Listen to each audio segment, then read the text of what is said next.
আসসালামু আলাইকুম রহমতুল্লাহ বারকাতুহু। আজকে শুক্রবার দিন চলে গেল।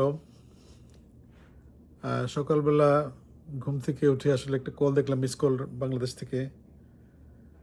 তারপর আমার কাজিন কল করলো, খালাতো ভাই জাহাঙ্গীর, আমার বন্ধু এবং ভাই দুইটাই সে সমবয়সী। কল ব্যাক করার পরে জানলাম যে আমাদের আরেকটা কাজিন, আমাদের আরেকটা মামাতো ভাই মানে আমার মায়ের আপন খালাতো ভাই ছেলে আর কি। হ্যাঁ, ওর নাম হলো জর্জ, ওর পুরো নামটা আমার মনে নেই। সে রাজনীতি করতো, একসময় মনে হয় এরশাদ সাহেবের রাজনীতি করতো, তারপরে আমেরিকার রাজনীতি করতো, দুইবার বোধহয় মেয়র ছিল একটা পৌর কর্পোরেশনের, সিটি কর্পোরেশনের। পরে দেশান্তরী অবস্থায় ছিল আর কি, রাজনৈতিক পরিবর্তনের কারণে সে কুয়ালালামপুরে ছিল এবং সেখানেই মারা গিয়েছে আর কি, হার্ট ফেল করে বা যেভাবে হোক। তো মনটা খারাপ হয়ে গেল, সে বয়সে আমাদের ছোট কিছু। হ্যাঁ, তারপরে তার জীবনের একটা অর্থ সম্পদ, প্রচুর সম্পদের মালিক সে, বাংলাদেশে এবং বিদেশে তার বাড়িঘর আছে, ব্যবসা প্রতিষ্ঠান আছে, শত শত কোটি টাকার মালিক। কিন্তু তার মৃত্যুটা কেমন যেন একটা অনাকাঙ্ক্ষিত একটা কি হয়ে হলো, তাই না? সে পলাতক অবস্থায় আসছে এবং তার এখন ডেড বডি আসতে অসুবিধা নাই, ডেড বডি দেশে নাকি আনবে, দেশে কবর দিবে। তো এটি আর কি। দেখেন যে আমরা সফলতা খুঁজতে গিয়ে কী করি, আমরা আসলে আলটিমেটলি একটা ব্যর্থতার জীবন বেছে নিই। ওইরকম আর কি, যে কোনো কিছু নিয়ে যদি অত্যাধিক আমি ইনভলভ হয়ে যাই কোনো কিছুতে, মানে ওইভাবে কথাটা খারাপ শোনা যায়, একজন মানুষ মারা গেছে তাকে নিয়ে নেগেটিভ কথা বলতে গেলে খুবই খারাপ লাগে। বাট থেকে যেন আমার কষ্ট থেকে কথাটা বলতেছি, যে একটা ভালো জীবন হইতে পারতো তার, সুন্দর একটা জীবন, এবং তার শেষ মৃত্যুটাও একটা সুন্দর মৃত্যু হইতে পারতো পরিবারের সাথে, সবার সাথে। আমার তো মনে হয় নানান ধরনের এই রাজনৈতিক, সামাজিক ইত্যাদি জটিলতায় তাকে অনেকটি শরীরটা খারাপ করে ফেলছে আর কি। যাই হোক, হায়াত মদের মালিক আল্লাহ, তাকে আল্লাহ সুবহানাহু ওয়া তাআলা মাফ করে দিন এবং তার মাগফিরাত দান করুন, এটি দোয়া করি আর কি। এই একটা জিনিস।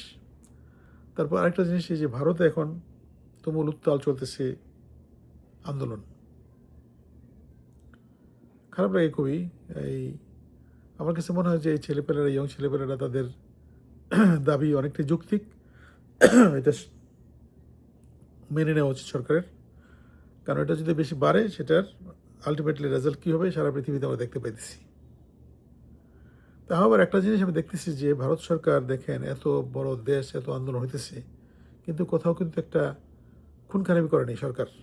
দেশে লাঠিচার্জ করছে, টুকটাক হাবিজে বিক্রি করতেছে, বাট আছে না, সরকারের সাহস নাই যে একটা খুন করে ফেলবে, এখানে একটা হত্যা করবে।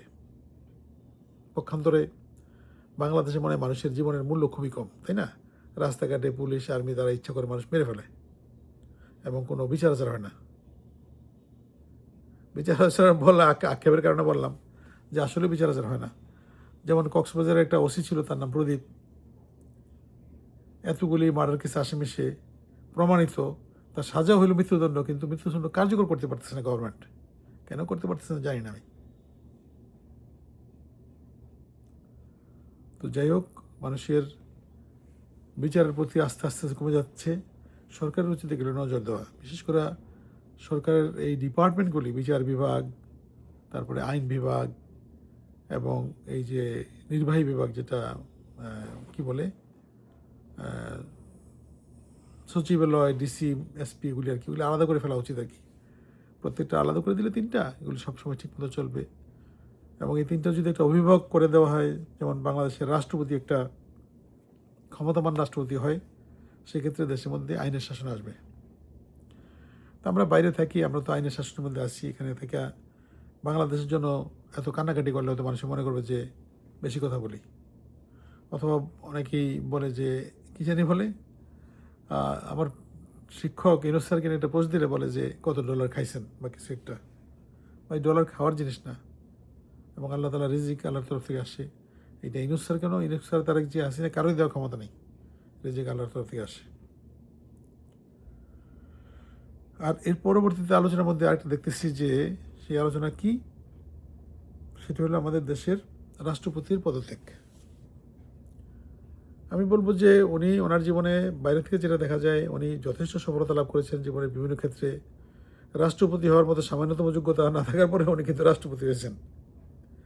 ইভেন উনি আছে না, আমার একটা বন্ধু মনে আছে সুপ্রিম কোর্টের জাস্টিস, সে আমাকে বলতেছিল যে যে হাইকোর্টের জাস্টিস হওয়ার জন্য অনেক তদবির করছে, হইতে পারে নাই, কিন্তু সে এখন জাস্টিস নিয়োগ দেয়। তো এইটাই হলো আর কি। হ্যাঁ, তো যাই হোক, চুপ্পু সাহেব ওনার কী কারণে উনি পদত্যাগ করেছেন জানি না। ওনার বয়ানে ছিল যে ওনার হৃদরোগ, ওনার মাথা ঘুরে পড়ে যান, নানান কিছু।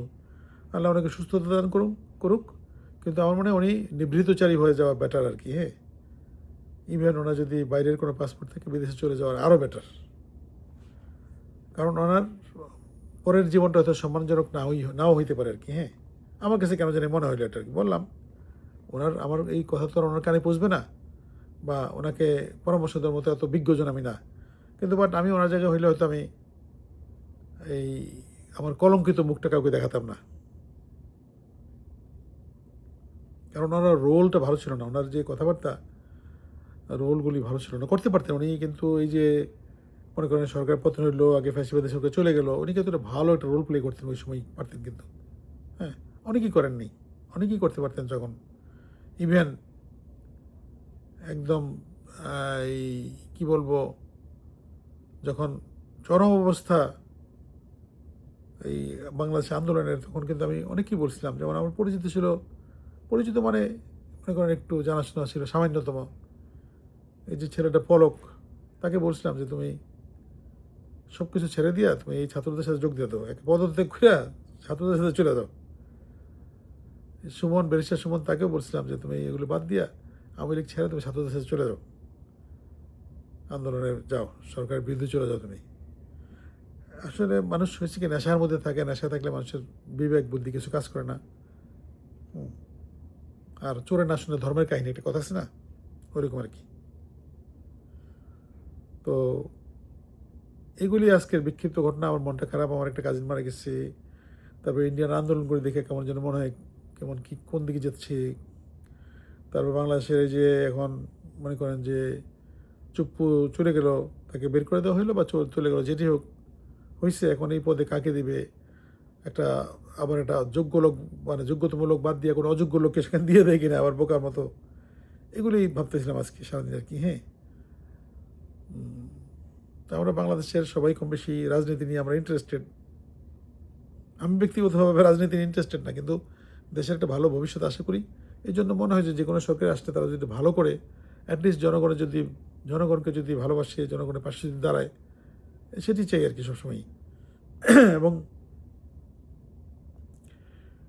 একেবারে নিরপেক্ষ, মানে আছে না, দলীয়করণ না হোক, কোনো রাষ্ট্র বা রাষ্ট্র ক্ষমতা দলীয়করণ না হোক, এবং কোনো সরকারও যাতে আসিয়া সরকার যাতে জনগণের সরকার হয়, দলের সরকার না হয়, এটা সবসময় আশা করতেই পারি একজন নাগরিক হিসেবে, তাই না? কিন্তু অনেক সময় আমরা পাই বা পাই না, না পাওয়াটাই বেশি আমাদের।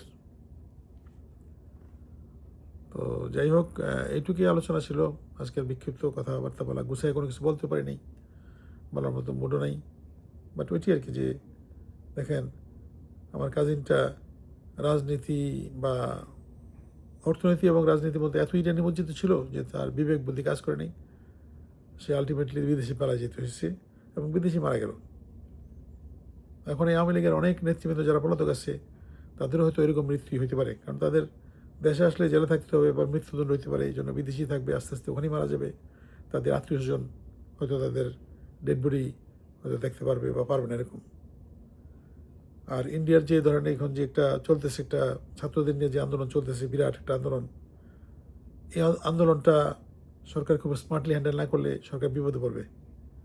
এবং আমি দেখলাম দেশের মানুষের সাপোর্ট আছে, আমি নিজেও ওদেরকে সাপোর্ট করি, আমি যে কোনো তরুণ ইয়ংদের সাপোর্ট করি, কারণ ওদের মনের মধ্যে ওরকম বিষাক্ত জিনিস তৈরি হয়নি এত তাড়াতাড়ি, তারা এত জানে না, ভণ্ডামি বদমাইশি এগুলো বাচ্চারা জানে না।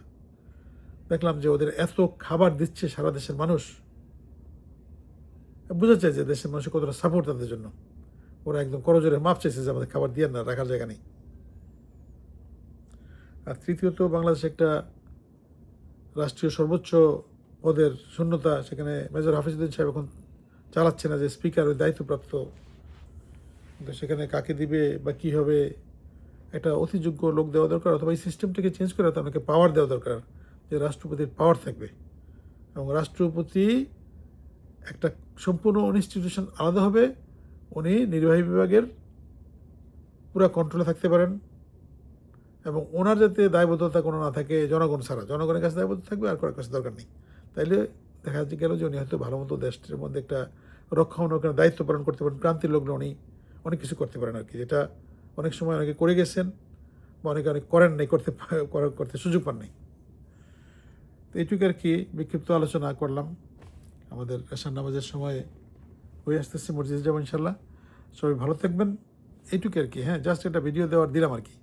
খারাপ লাগলে ক্ষমা করবেন, কীভাবে ভালো করতে পারি সেটা বলে দেবেন, ভালো লাগলে তো লাগলোই আর কি। হ্যাঁ, আসসালামু আলাইকুম ওয়া রাহমাতুল্লাহ ওয়া বারাকাতুহু।